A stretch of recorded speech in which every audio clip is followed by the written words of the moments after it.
Hello everyone, हम कर रहे हैं क्लास 6 की एनसीईआरटी बुक गणित प्रकाश के चैप्टर नंबर 7 फ्रैक्शंस के क्वेश्चंस। लास्ट वीडियो में हमने समझा था मिक्स्ड फ्रैक्शन के कॉन्सेप्ट को, और आज हम देखेंगे मिक्स्ड फ्रैक्शन से रिलेटेड फिगर इट आउट के क्वेश्चंस पेज नंबर 162 से।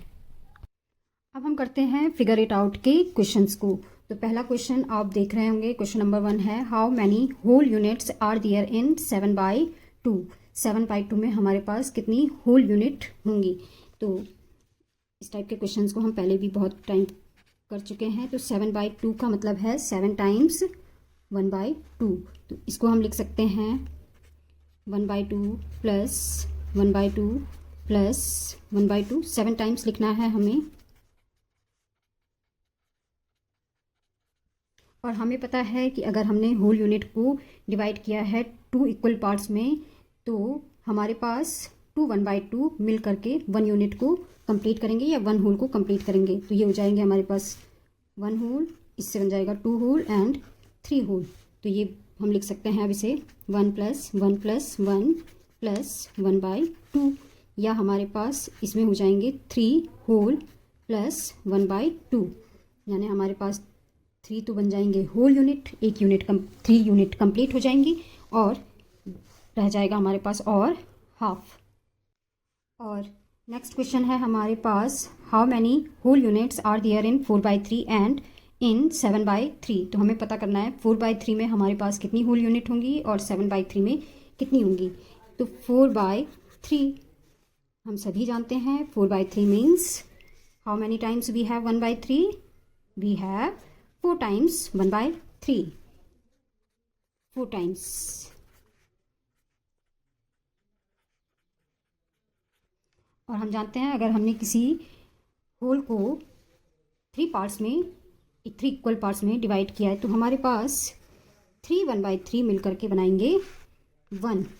तो ये 3 1/3 मिल करके हमारे पास, या हम इसको लिख सकते हैं 3 टाइम्स 1/3। 3 1/3 है तो 3 टाइम्स 1/3 प्लस 1/3, और ये 3/3 मिल करके हमारे पास हो जाएगा 1 + 1/3। तो 4/3 में जो हमारे पास होल यूनिट होगी वो होगी 1। नेक्स्ट हमें पता करना है 7/3 में कितनी होल यूनिट्स हैं। तो 7/3, और पता ही हमें 7/3 मीन्स 7 टाइम्स 1/3।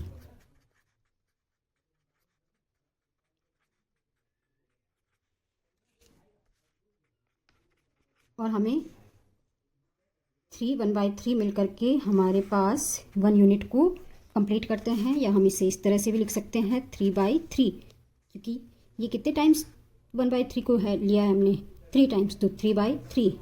इसी तरह से इसे भी हम लिख सकते हैं 3/3 प्लस 1/3। तो हमारे पास ये 3/3 1 होल को कंप्लीट करेगा, ये 3/3 भी 1 होल प्लस 1/3, या हम इसे लिख सकते हैं 1 + 1 2 प्लस 1/3। तो हमारे पास जो 7/3 है, 7/3 में होंगे हमारे पास 2 होल। अब देखते हैं नेक्स्ट फिगर इट आउट के क्वेश्चंस को।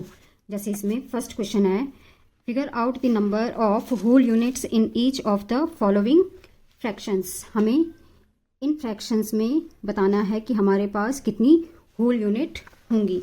तो इन्होंने एक एग्जांपल भी दिया है 8/3 का, we saw that 8/3 is equal to 2 + 2/3, कि 8/3 में हमारे पास 2 होल यूनिट होती हैं। तो इसके लिए हमें थोड़ा सा दूसरा मेथड भी देखना होगा, मीन्स अप्रोच हमें दूसरी लेनी पड़ेगी।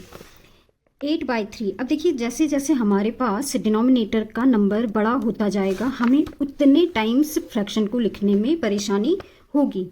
अभी तो हम 8/3 को लिख भी सकते हैं कि 8 टाइम्स 1/3 प्लस 1/3 प्लस 1/3, और फिर 1/3 को कंपाइल करके 2 होल यूनिट बना सकते हैं। लेकिन हमें ये भी समझना पड़ेगा कि हमारे पास कितने 1/3 मिल करके हमें हमारी 1 यूनिट को कंप्लीट करेंगे। तो वो करेंगे हमारे पास 3 1/3 मिल करके 1 यूनिट को इसमें कंप्लीट करेंगे। तो 8/3 में कितने 3 आएंगे, इसको हम इस तरह से भी लिख सकते हैं, 8 को 3 + 3 + 2/3, और इसी को हम लिख सकते हैं 3/3 प्लस 3/3 प्लस 2/3।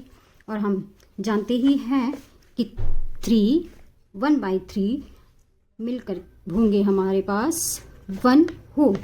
इसी तरह से दूसरा 1/3 होगा हमारे पास 1 होल, और प्लस 2/3 ये हो जाएगा हमारे पास प्लस 2/3, क्योंकि अब इसे हम 1 होल कंप्लीट नहीं कर सकते हैं, क्योंकि यहाँ पे हमारे पास जो डिनोमिनेटर है वो है 3, और इसमें 1 होल कंप्लीट करने के लिए हमारे पास 3 1/3 का होना ज़रूरी है। तो यहाँ पे इस वजह से ये हो जाएगा 2 प्लस 2/3 मीन्स 2 तो है हमारे पास यहाँ पे होल नंबर। तो इसी को हम लिख सकते हैं 2 होल 2/3 मीन्स 8/3 में 2 तो हमारे पास होल यूनिट कंप्लीट हो जाएंगी, और 2/3 रह जाएगा हमारे पास एक छोटा सा हिस्सा। और अब हम देखेंगे बी पार्ट कि 11/5 में हमारे पास कितनी होल यूनिट्स हैं। तो 11/5 इज इक्वल टू, तो हम जानते हैं कि अगर हमारे पास जो होल यूनिट है वो डिवाइड है 5 इक्वल पार्ट्स में। डिनोमिनेटर का मीन्स मतलब होता है कि हमारे पास जो भी हमने एक यूनिट ली है, जैसे कि हम नंबर लाइन पे भी देख रहे थे, एक यूनिट को हमने कितने इक्वल पार्ट्स में डिवाइड किया है। तो हमने यहाँ पे जो हमारे पास होल यूनिट है, एक यूनिट है, उसे हमने डिवाइड किया है 5 इक्वल पार्ट्स में। तो यहाँ पे क्या आप बता सकते हैं कि हमारे पास कितने 1/5 मिल करके 1 यूनिट को कंप्लीट करेंगे। तो यहाँ पे हमारे पास 5 1/5 मिल करके 1 यूनिट को कंप्लीट करेंगे। इसको हम लिख सकते हैं 11 को 5 प्लस, या हम ये भी लिख सकते हैं इसको 5 टाइम्स 1/5, इसी फ्रैक्शन को 5 टाइम्स 1/5, अगेन 5 टाइम्स 1/5। अब देख लीजिए ये 5 टाइम्स हो गया है, 5 + 5 10, 5 टाइम्स 1/5, 5 टाइम्स 1/5 मीन्स 10 टाइम्स 1/5 को हमने ले लिया है, और अब हमारे पास जो रह जाएगा वो रह जाएगा 1/5। अब मिल करके हमारे पास ये होगा 11/5, 5 times 1/5 plus 5 times 1/5, 10 times 1/5 plus 1/5, 11/5। तो ये हमारे पास कंप्लीट करेगा 1 यूनिट को, और ये भी कंप्लीट करेगा 1 यूनिट को प्लस 1/5। इसी को हम लिख सकते हैं 2 + 1/5 या 2 होल 1/5। या आपने कभी किया भी हो, अदर बुक्स में देखा भी हो, मिक्स्ड फ्रैक्शन के लिए हम एक और मेथड यूज़ करते हैं, डिवीज़न मेथड को। और ये पुराना मेथड है, काफ़ी टाइम से करते आ रहे हैं लोग इसे, कि जो हमारे पास न्यूमरेटर होता है उसे डिवाइड कर लेते हैं डिनोमिनेटर से। अब देखिए ये हो जाता है हमारे पास 5 2s are 10, इतना डिवाइड करना तो सभी को आता ही है, और ये हमारे पास बच जाता है रिमाइंडर। मीन्स हमारे पास 2 होल यूनिट कंप्लीट रहेंगी, और हमारे पास जो छोटा सा हिस्सा रहेगा वो 1/5। यहाँ पे भी देख सकते हैं हम 5 से डिवाइड इसलिए कर रहे हैं क्योंकि 5 छोटे पार्ट मिल करके 5 1/5 मिल करके हमारे पास एक यूनिट को कंप्लीट करते हैं। तो 5 2s are 10 मीन्स 10 टाइम्स 1/5 मिल करके हमारे पास 2 होल यूनिट को कंप्लीट कर रहे हैं। अब इसके सी पार्ट को आप लोग करने की कोशिश कीजिएगा, और इसका आंसर कमेंट सेक्शन में लिख करके बताइएगा कि 9/4 में हमारे पास कितनी होल यूनिट्स होंगी। अब देखते हैं क्वेश्चन नंबर 2 को। तो क्वेश्चन नंबर 2 है, can all fractions greater than 1 be written as such mixed numbers. क्या हम हमेशा 1 यूनिट से ज़्यादा के जो हमारे पास जो भी फ्रैक्शन है वो अगर 1 यूनिट से ज़्यादा हैं तो उनको मिक्स्ड नंबर में लिख सकते हैं। तो या ऑलवेज हम जितनी भी हमारे पास 1 यूनिट लेंथ से ज़्यादा की फ्रैक्शन होंगी उन्हें हम मिक्स्ड फ्रैक्शन में लिख सकते हैं, क्योंकि हमारे पास जैसा कि हम यहाँ पे इस फ्रैक्शन में देख पा रहे हैं कि मिक्स्ड फ्रैक्शन में एक आता है हमारे पास होल पार्ट, जैसे कि ये 2 है, और एक होता है छोटा सा पार्ट 2/3। तो अगर हमारे पास कोई भी फ्रैक्शन 1 यूनिट लेंथ से ज़्यादा होगी तो उसमें एक तो मिनिमम होल पार्ट होगा ही होगा, एक होल यूनिट तो होगी ही होगी। तो हम लिख सकते हैं इसका आंसर आप लिख सकते हैं, yes we can Yes, all fractions greater than 1 can be written as such mixed numbers. आगे देखते हैं. A mixed number or mixed fractions contains a whole number called the whole part and a fraction that is less than 1 called the fractional part. तो हमारे पास कोई भी, जैसे कि next question में हमारे पास इसका एग्जांपल दिया भी है. 9/2 इज इक्वल टू हम लिख सकते हैं 4 होल 1/2 मीन्स इसको सॉल्व ही कर लेते हैं. 9/2 तो मीन्स हम देख सकते हैं कि 9/2 में हमारे पास डिनोमिनेटर है 2, तो हमारे पास 2 टाइम्स 1/2 को अगर हम लेते हैं तो वो हमारे पास 1 यूनिट लेंथ को कंप्लीट करेगा.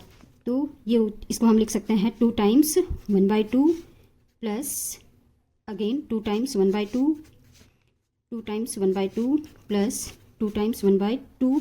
अब देखो ये हमने कितने टाइम्स 1/2 को ले लिया है, ये ले लिया है हमने 8 टाइम्स. 2 + 2 4, 4 + 2 6, 6 + 2 8 टाइम्स 1/2 को ले लिया है. और अब हम कितना 1/2 ले सकते हैं, ओनली 1/2. तो अब हो गया हमारे पास ये 2 + 2 4, 4 + 2 6, 6 + 2 8, 8 + 1 9 टाइम्स 1/2. और हम जानते हैं कि जो हमारे पास 2 टाइम्स 1/2 है ये 1 यूनिट लेंथ को कंप्लीट कर रहे हैं. तो ये हो जाएगा हमारे पास 1 + 1 + 1 + 1 + 1/2 इज इक्वल टू, इसको हम लिख सकते हैं 4 + 1/2 और इसी को हम लिख सकते हैं 4 होल 1/2. तो हमारे पास जो हमारे पास होल पार्ट है उसको हम कहते हैं मिक्स्ड फ्रैक्शन. ये हमारे पास मिक्स्ड फ्रैक्शन होती है जिसमें कि हमारे पास एक होल यूनिट और एक फ्रैक्शन का छोटा सा हिस्सा होता है. तो ये होल यूनिट को हम कहते हैं, ये होता है हमारे पास होल पार्ट. और जो ये 1/2 है ये होता है हमारे पास